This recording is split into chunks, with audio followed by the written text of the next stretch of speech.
Morning. Welcome to the first day of preseason for 21 Day Fix.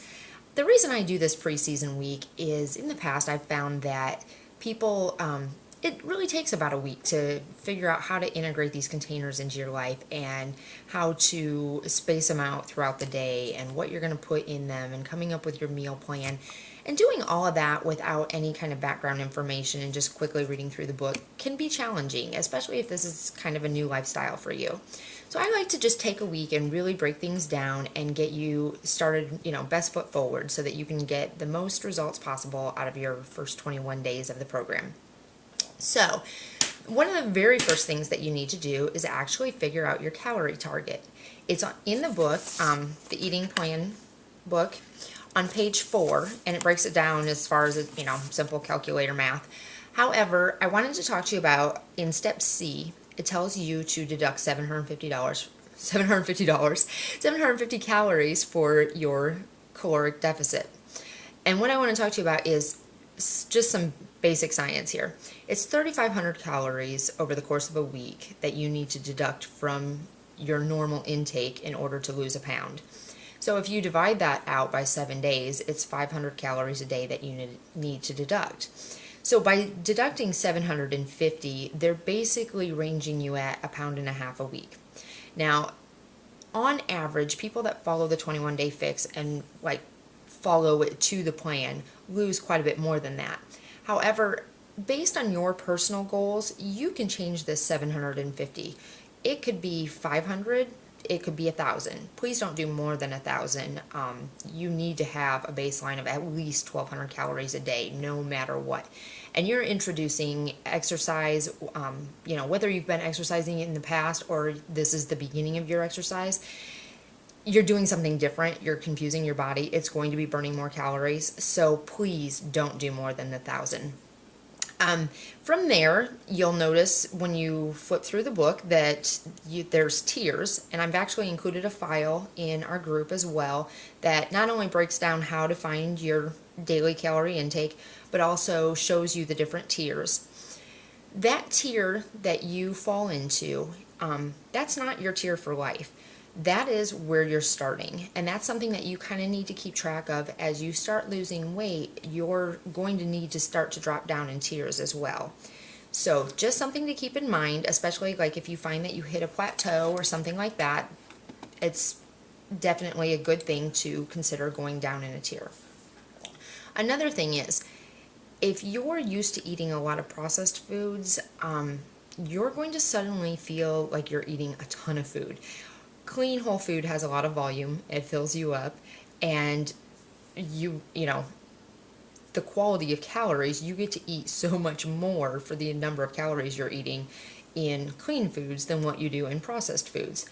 So if you're finding repeatedly that you just can't possibly eat all of these containers, a couple of things to consider. Your yellows are your starches and your carbs. Your purples are your fruits. Those would be the first ones to cut out and not eat as much of.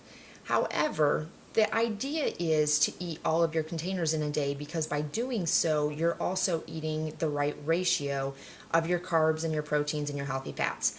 So if you're finding day after day that you just can't get all these containers in, then the important thing would be to look at the tiers and consider dropping down a tier.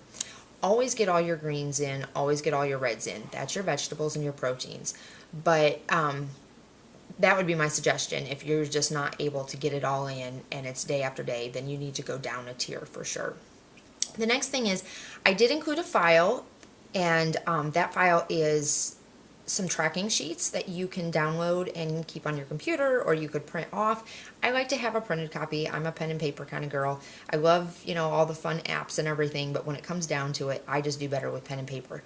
And you can literally just, go down the list and write down how many of each you're supposed to get in a day, or you can mark it across the top in the colored boxes, and then just hashtag it as you go through the day to keep track of where you're at. Next thing I want to talk about is the actual containers themselves and filling them.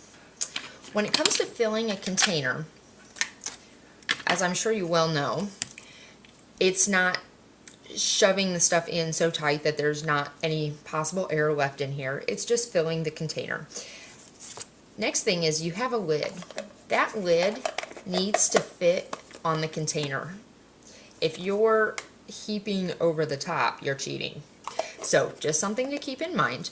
There are a few foods that just flat out don't fit in these containers that are allowed on the plan. And for those items, if you look down your food list, it will specifically say a quantity behind it. For example, like some of the fruits, you can either slice the fruit up and fit it into the container, or it just tells you how much you can actually have. So that's something to keep in mind. The next thing would be water. Obviously, water is extremely important. At very minimum, you should take your body weight and divide it by 2, and that should be the number of ounces you should be drinking in a day's time. I would highly encourage you to up that quantity. Anywhere between that number and up to a gallon. You don't need to be drinking more than a gallon of water ever. And a gallon really is a lot. It's something that I had to work up to get to that point. If you're somebody who just really likes flavor in their water, please, please, please do not buy the flavor pouches. They have artificial sweeteners in them, or they have sugar in them. In the book, on page 12, I believe, there's actually some ideas that you can add to your water, and it's like fruits or fresh mint, things of that nature.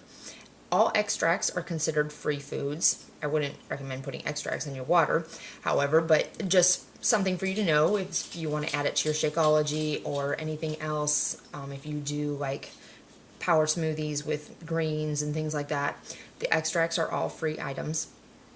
The next thing is coffee and tea.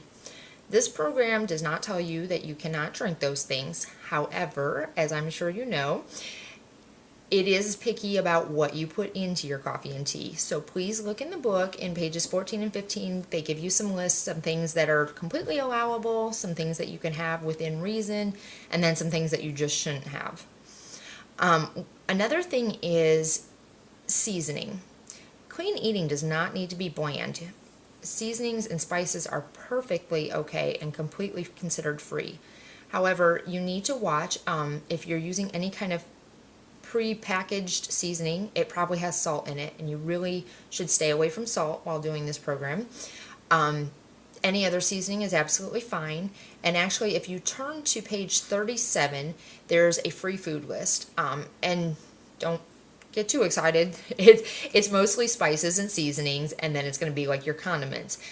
Mustard and hot sauce are your big condiments that are considered completely free.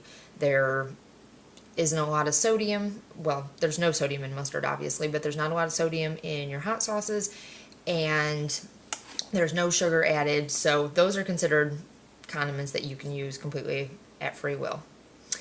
The very last thing I want to talk to you about is the yellow container. You're going to notice in the book that it talks about your allowed cheats and your treats and beverages that you can trade out for the yellows, and it gets a little confusing. Here's the bottom line. If you're in the lowest tier, you get 2 yellows a day.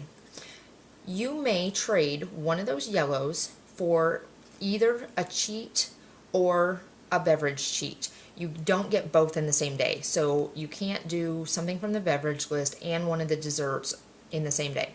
However, like, I love almond milk in my Shakeology, and so what I do is every other day, Monday, Wednesday, Friday, I use almond milk, and then Tuesday, Thursday, Saturday, Sunday, I use water.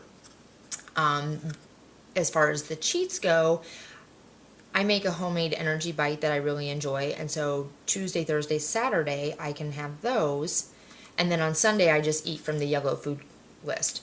So that's kind of how that works, and if you have any questions about that, you certainly can post in the group so that we can get that squared away. So those are just some of the very basics that I wanted to touch on to get you started thinking along the terms of how you're going to put your meals together and such. And we will be touching on actual meal planning. We'll be touching on, going out to eat, how to break up these containers throughout the day, so forth and so on as the week goes on. So I hope you all have a great first day, and please check into the group and post any questions you have. Thank you.